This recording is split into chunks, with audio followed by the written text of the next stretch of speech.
I'm with Lieutenant General KJS Dhillon, or popularly known as Tiny Dhillon. He retired as the Chief of the Defense Intelligence Agency in 2022.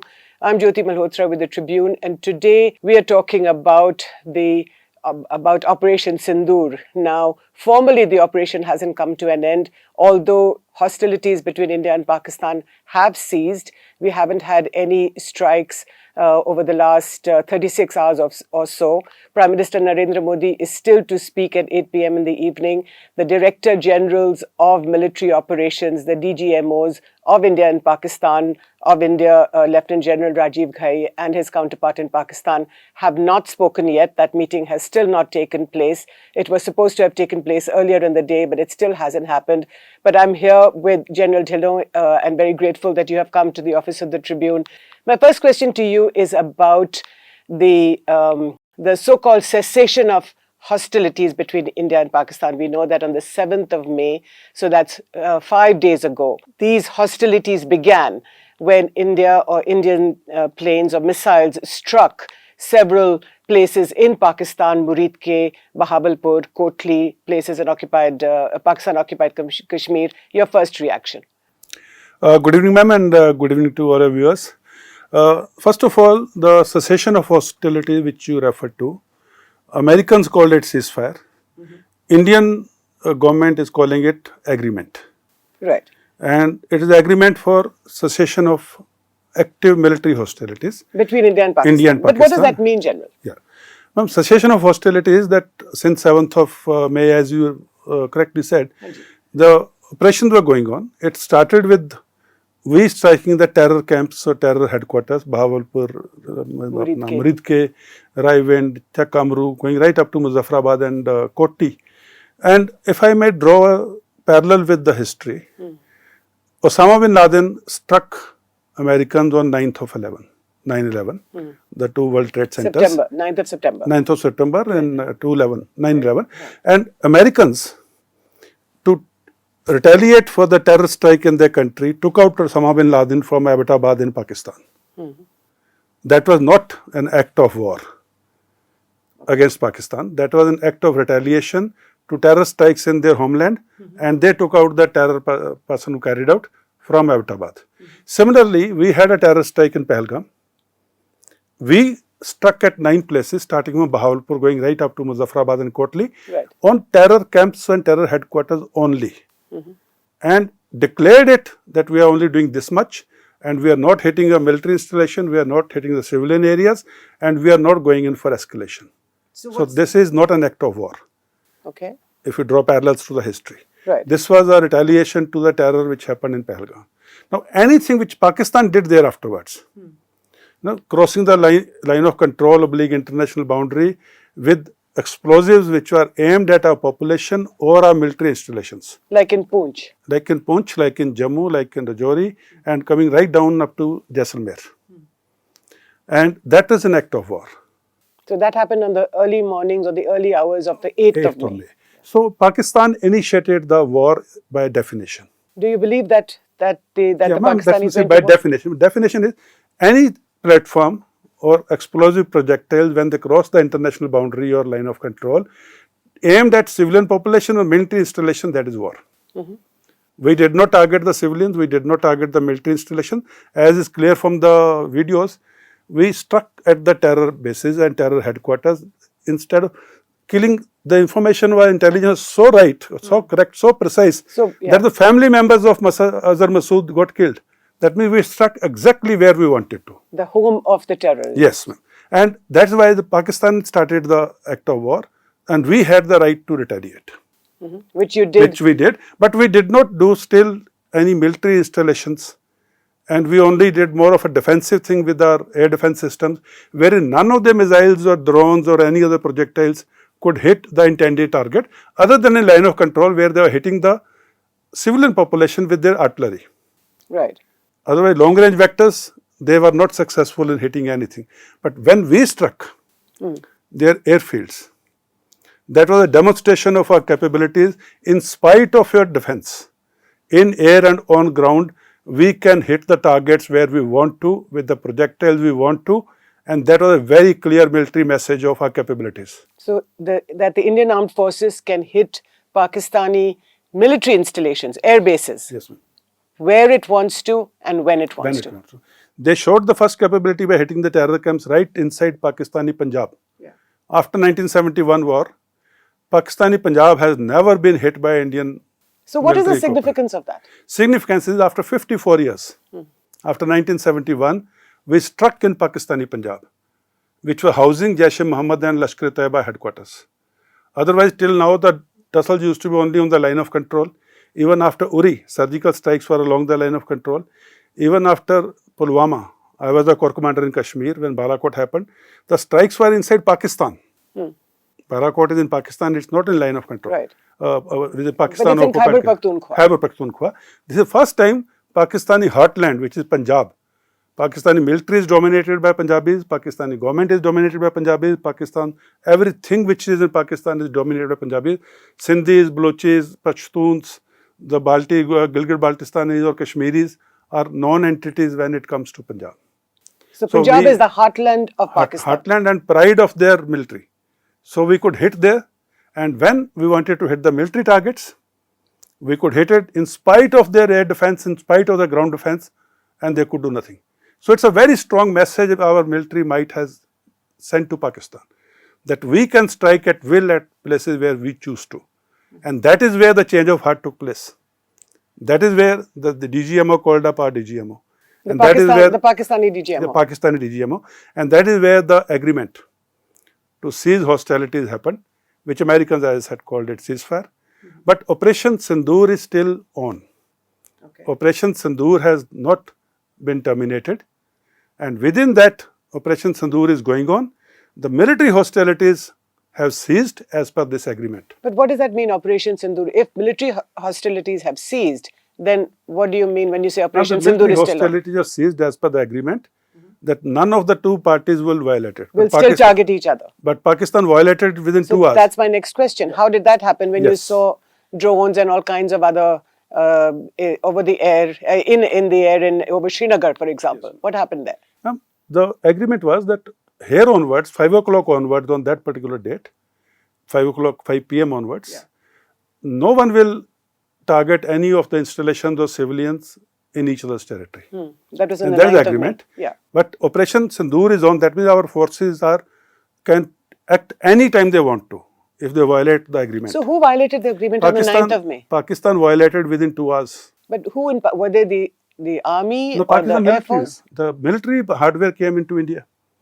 The drones and all which you are referring to, they are military hardware. They are not with terrorists. So they agreed with India to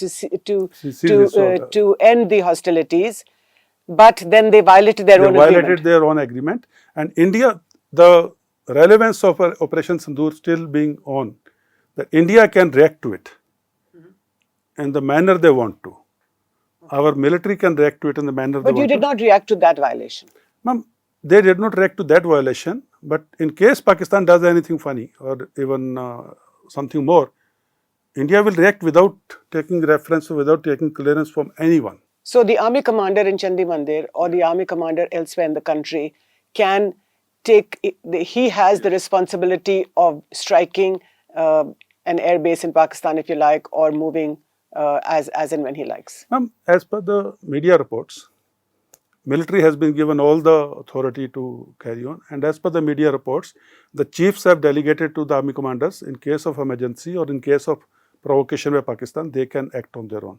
But we are a very disciplined military. We are a very disciplined state. We are a very responsible nuclear state. So although the powers have been given, the authority has been given, but in case something big has to be done, as per my understanding, they would consult the political leadership, each other and the military leadership, and it will not happen in isolation. Small little actions can happen in isolation, but anything big would definitely be very well coordinated within the Army, Navy, Air Force and the political hierarchy and the leadership. But that would happen very soon now, because Operation Sindoor is still on, the operations rooms are still functional, and everyone is still in touch. So that is the relevance of Operation Sindoor being on. Yesterday was May 11th, the anniversary of the first nuclear tests. when Atal Bihari Vajpayee was Prime Minister, 1998 was the nuclear tests. Now, the Indian missiles have struck several bases in Pakistan, 11 bases by some account, from Noor Khan in Rawalpindi, which is right next to, or in Chaklala, which is right next to the Strategic Plans Division of the Pakistan government now, or the Pakistan Army. Now, you can argue that perhaps that is the nerve center of the Pakistan nuclear nerve center. Do you think that there was any danger of the strikes, or the Indian strikes, to have hit that? Like I said earlier, if we could hit the terror camps with such precision, the intelligence also of terror camps was so precise that we could hit the basement where their families were staying. Whereas the intelligence of the military installation is much more precise. So there is no way that वो गलती से चला गया. नहीं हो सकता, गलती से नहीं होगा. नहीं हो सकता, because our weapon systems are so precise, they're so accurate, they're so fine, and our intelligence about Pakistan military installations is so detailed that we will hit where we want to hit. So we hit the airbase, and knowing fully well what are the military installations around, or what are the other sensitive installations around various bases. So we will not do anything which can tomorrow be said ki galti se ho gaya. We are very, very responsible military. We are the world's biggest democracy. We have responsibility. We can't be just wishing it away. Now, I'm going to refer you to Air Marshal A.K. Bharti's comment at the DGMO's press conference, where he was asked a question and he said that the Indian Air Force has struck the Karana Hills, which is adjacent to the Sargodha base, and you know, according to open source media, it is believed that Pakistan has some nuclear weapons, or that's a site for its nuclear weapons. So do you think that, again, the question to you is that do you think that they could have been, because you hit Sargodha, was there any danger of hitting the Karana Hills? A point, I'll just make a little correction. The DG Air Ops, Air Marshal Bharti said we have hit the Sargodha Air Base. Yes. And not the Karana Hills. That's right. Karana Hills are about 13.5 or 14 kilometers away from Sargodha Air Base. Since our targeting is so precise, it hit the Sargodha Air Base and nowhere close to Karana Hills. Because if Karana Hills have to be hit, we will use a different weapon system. But we are a responsible nuclear state. We go by the international ethos. So I am not sure how or when, but today I think we will never hit a nuclear arsenal of Pakistan because of what the level of skirmish is going on now. So we hit, like I said, we hit a lot of the air bases to put their air assets out of action. Right. As also display of our military strength, the military might, and military precision and our intelligence precision. In spite of their air defense in place, we could hit it, whereas when our air defense is in place, they fired so many missiles and rockets, nothing could hit our military installations. So you completely, the message is that you've neutralized Pakistan completely. 2 ways. Our air defense neutralized all their offensive actions, did not allow even a single offensive action from their side to penetrate our air defense and hit our targets. On the other hand, we penetrated all the air defenses and hit all the targets we wanted to, the terrorist targets and the military targets. When we wanted to, with the weapon systems we wanted to, at the place we wanted to. So it's a total exposing of Pakistan's capability to defend themselves as also to attack India. Which is why the Pak DGMO called the Indian DGMO. Yes, that is where the wisdom dawned. And that is when the call came, and that is where that agreement happened. But I will repeat for the audience benefit, Operation Sindoor is still on. We are not out of conflict as of now. Only the military hostilities have ceased for the time being as per the agreement. But if any violation, then we will act as per the need of the hour. There are reports that a Pakistani missile was also moving in the direction of Delhi, but that it was intercepted over Hisar. What is the truth in that? Ma'am, I won't react to the social media speculations. But in case, as a hypothetical scenario, in case a missile is fired from Pakistan, some place in Pakistan towards Delhi, the flight path could be anything. And our air defense system can lock onto that missile and destroy that missile from the launch site till as late as possible on the outskirts of Delhi. So wherever it is, wherever the flight- it depends as to where we will, and aim is always to destroy it earliest. And our air defense system is 360-degree system. It is a short range, medium range and long range system. It can lock on to multiple targets. I am not giving the specific, it can lock on to multiple targets simultaneously. It can engage multiple targets at the multiple ranges simultaneously. That's how not a single projectile could hit the intended targets. So any missile, not talking of specifically of this particular example, any missile fired from anywhere onto any military target or civilian target inside India can be destroyed during its flight path or just at the point of taking off at number of permutation combinations. So that's why we had in the Tribune a couple of days ago, when the Pakistanis hit back on the 8th early morning, 8th of May, that from Baramulla to Bhuj, you had UAVs and drones, Pakistani drones attacking in Indian sites. But because what happens is, going right up to Bhuj, Jaisalmer and going up to Baramulla, Kupwara, they have attacked practically every place where they could find a military installation or a. So they attacked the military installations first. They homed on to like Chandigarh, where we are sitting today. They homed to. They homed on to Chandigarh airbase and Chandigarh military cantonment also, but the projectiles were destroyed. So Chandi Mandir and the military installations and air force installations around, and we have had so many blackouts and air raid sirens going in, but none of them could reach Chandigarh because of the air defense system we have. And our air defense system, I must make a mention here, comprises of the legacy systems, the in-inventory Indian-made systems. Which is what? Legacy systems, which are old missile systems or surface-to-air missile systems, which are more than 20 years, 25 years old. Then there's a Indian-made system, then there are a Russian system, and they all have been combined and gelled so well that Make in India systems also are part of this network. And Pakistan could not penetrate anywhere, like you said, from Bhuj to Baramulla. So that's my next question, General, which is that according to some reports that you read in the Pakistani media, which says that India's Air Force, you have the Mirage, you have the Russian Sukhoi, you have the French Rafale, you have so many different kinds of aircraft. Now, my question to you is there a problem with that integration? I mean, this is a very layperson's question. There is no country in the world can afford complete inventory of their air assets of the same type, because it's a very expensive proposition.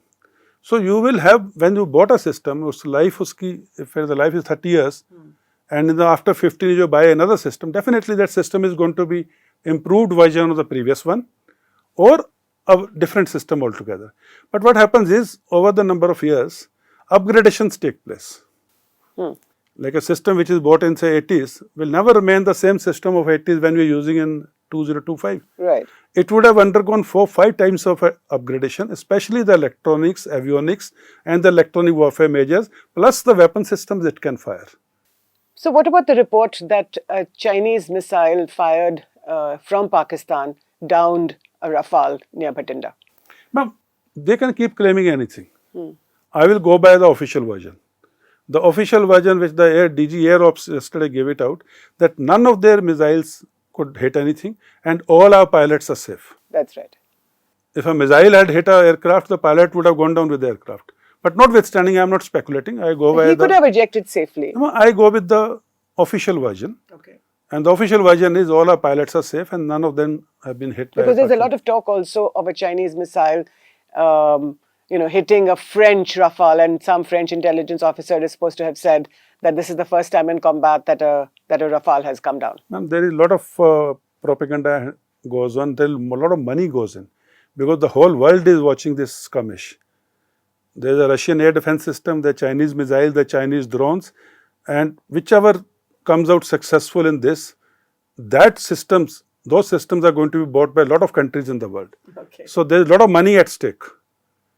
So Sam, Dam, Dand, Bhed, everything will be done in this to project their systems as better systems, either offensive or defensive. So I will not go by these reports. I will go by the official version. Okay, Jen, let me ask you the strategic question. We have India, you have Pakistan. and you have the US. Now, for many days since the 22nd of April, when the massacre in Pahalgam took place, the Americans refused to get involved. You had only 2 or 3 days ago, the US Vice President J.D. Vance said, it's none of our business. Then suddenly, ye log kaise, how is it that Donald Trump finally said कि नहीं, हमारे लोग थे जिन्होंने सबसे बात की, this Marco Rubio is supposed to have spoken to both the Prime Minister, both the governments of India and Pakistan. How do you think this happened? Ma'am, as is everyone is aware, after 22nd April, a lot of diplomatic efforts went in to take the world opinion and the world along with us. So that, when we go in for this, ours is a sort of a righteous actions against terror. And everyone in the world is affected by terrorism emanating from Pakistan. But having said that, diplomatic efforts are one thing, but having said that, nobody will come and fight India's war. You have to fight your own war. We have to fight our own war. And if we are fighting terrorism emanating from Pakistan, we have to fight it by our own strength, our own military, diplomatic, political, economic options, or whole of nation approach. And we did that. Now, we are fighting our own war, and this is when, like I said, when the military bases are hit. And that is when somebody was trying to intervene. And that is when we reached an agreement after Pakistan DGMO called up. And that is where the US President's tweet came in, wherein he said ceasefire, we are calling it agreement. But the key like that, Tanu. Ma'am, world always would be worried about two nuclear nations going for a conflict and escalation happening. This part of the world is the only place where India is faced with two nuclear countries, and both are not friendly. That's nowhere Pakistan else, and China. Pakistan and China. Nowhere else in the world a nuclear state has two nuclear neighbors. They all are standalone in their own regions. And Pakistan and China, as we know, they are both colluding. Very also. Close relationship, and China is providing all the armor and the missiles to Pakistan. Ma'am, let me put it other way. China doesn't want their money to sink in. China has lended a lot of money to Pakistan.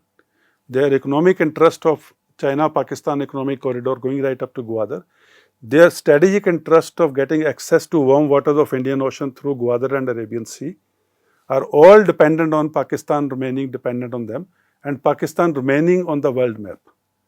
So China is not helping Pakistan, China is helping their own interests. So what is the message to China in this conflict? The message China is, he is the शाहूकार जिसने पैसे दिए हैं और वो डूबने देना नहीं चाहता.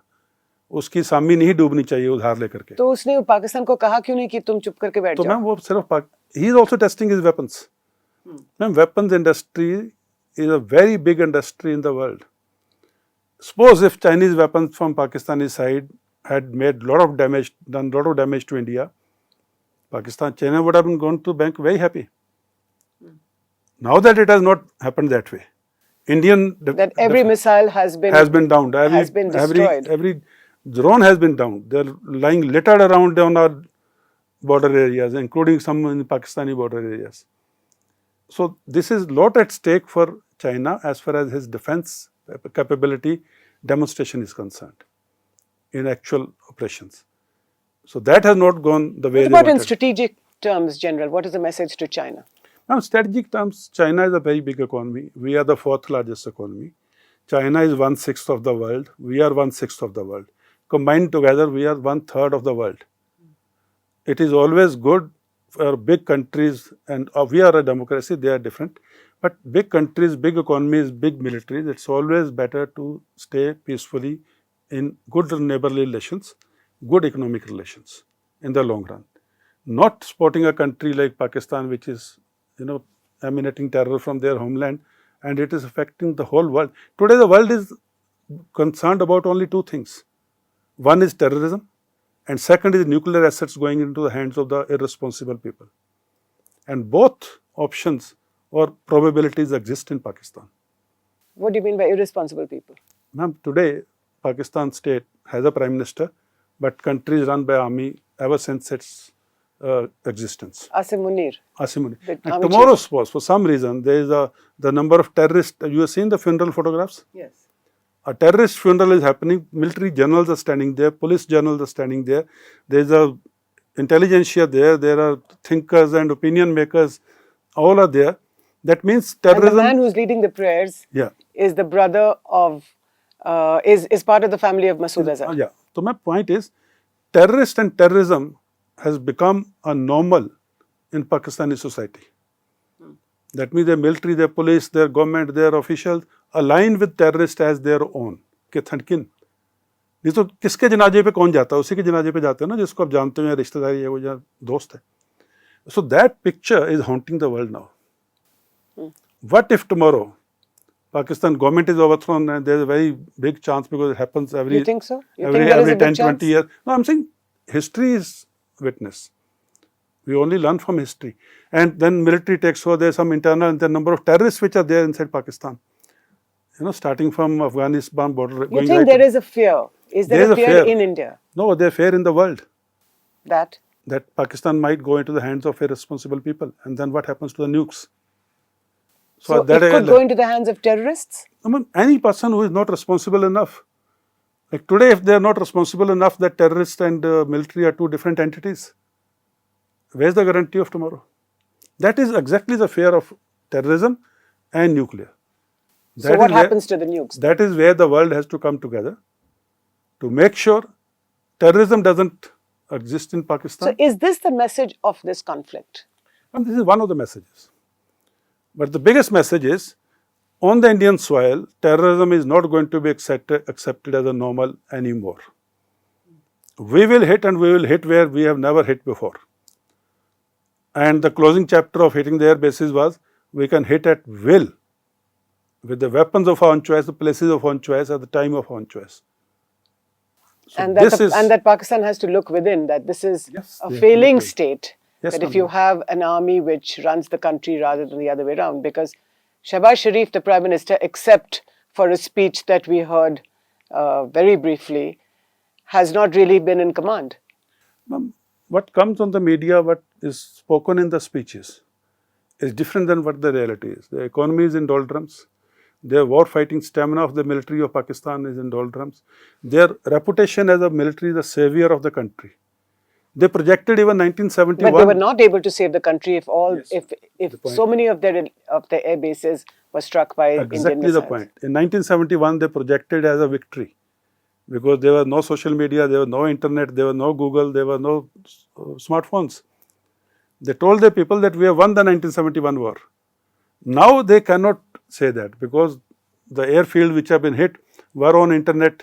Within next 10 minutes, the video shot by their own people. And they can't say we hit Udhampur, we hit Chandigarh, we destroyed this, we destroyed that, because there are no videos of that.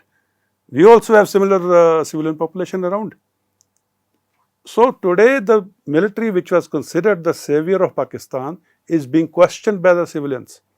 You listen to their videos, you listen to they're so abusive against military.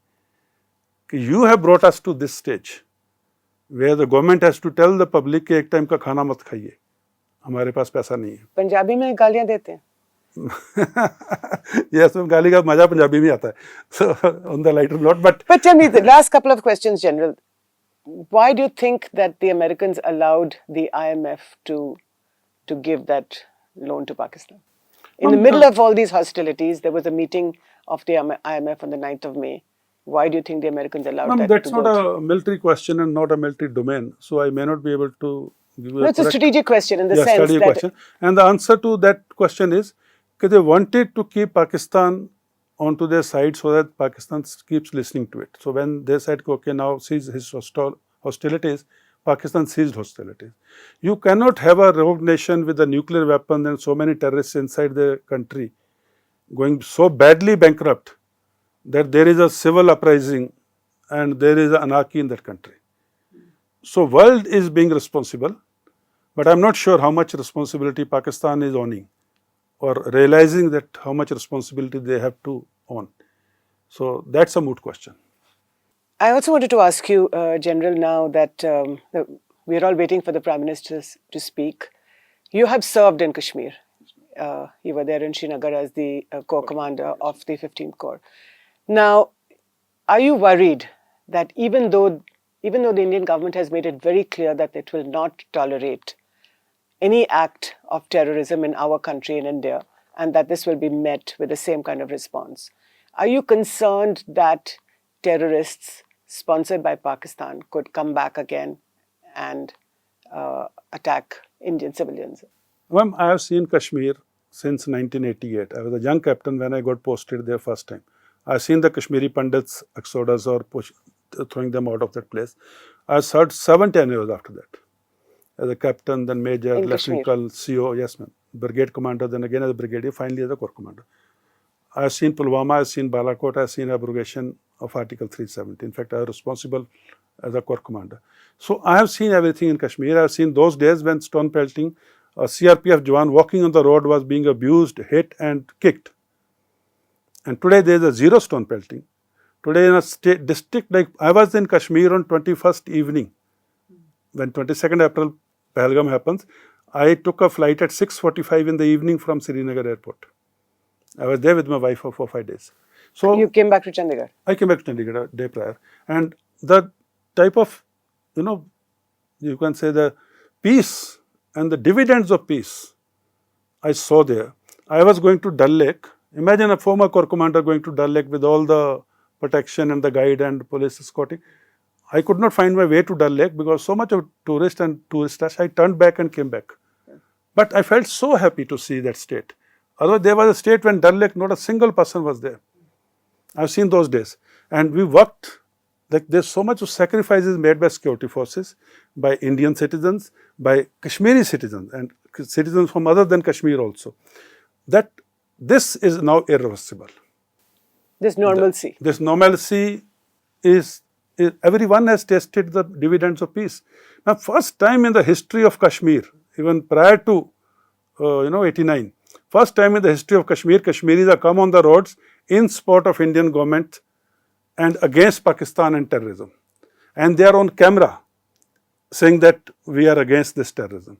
So this peace process is irreversible. That is the one thing. Right. And Kashmir, and I also was told, Pulwama was a hotbed of terrorism. And a lot of young boys of local Kashmiri boys were joining terrorism from Pulwama. Last 2 years, I am told, not a single Kashmiri boy from Pulwama district has joined terrorism. That is And the this type, is because of the normalcy returning. normalcy. There's a type of turnaround which happened So after. aren't the Pakistanis hearing any of this? What is... That is exactly the point. They're hearing all of this, they're seeing all of this, and their people are questioning. क्या आपने तो हमें कश्मीर को आज़ाद करवाने का, कश्मीर को पाकिस्तान में लाने का वादा किया था, तो वो कहाँ गई? And they are being killed every day on the streets of their cities, and they're making a slogan, ये जो दहशतगर्दी है, इसके पीछे वर्दी है. They're blaming the army for all, and that is the reason the chief, 7 days or 5 days before the Pahalgam, made a statement that Hindus and Muslims are two different religions and Islam is better and all those things. He also said Kashmir is jugular vein. Yeah. And within a week, Pahalgam happens in Kashmir when US Vice President is in India, Indian Prime Minister in Saudi You Arabia. have absolutely no doubt that the Pakistani Yes. establishment is behind this. Then Kashmir is jugular vein, Pahalgam happens. Hindus and Muslims are separate. The people were killed in Pahalgam on the basis of religion having been segregated. Cold-blooded murders in front of the children, wives, daughters, sisters and parents. This is what happened. And all this was what Asim Munir had said a few days ago. So you think... And this is also, in this operation Sindoor, Pakistan retaliation on Indian Gurudwaras, Indian temples is also the stretching of the same aspect of Hindus and Muslims. But when it failed, nobody came out on the street shouting against each other in India. Our cohesion, our civilization bound us together. When this failed, then they started bombing the same civilians. Speaking of civilians, General, there was, again at the DGMO's press conference, we were told that there was a civilian airliner in Pakistani airspace 3 days ago or 3 nights ago. And that in case if the Indian missiles had struck, if it had gone across Pakistani airspace, do you think that there was real danger of that civilian airliner, that it could have been hit? Absolutely, ma'am. When your airspace is closed for everyone and you let a civilian airline fly and so close to the international boundary, and ma'am, this is again the demonstration of Indian military might and precision of the weapons. Our weapon systems could identify that it's not a military plane. what if our weapon systems are not so advanced, not so technically strong, which Pakistan thought they are not? What if our gunner, the person sitting on the console of the weapon, had made a judgmental error? What if he had had a mistaken identity scenario? What if Indian missile had hit this civilian airliner? There would have been so much noise all over the world. That would have been an absolute tragedy. Yes, and this is again the strength of Indian military, that we are so precise in our target acquisition, we are so precise in our target engagement, and we are so precise in post-strike damage assessment that we could show the visuals to the world in the DGMO's press conference.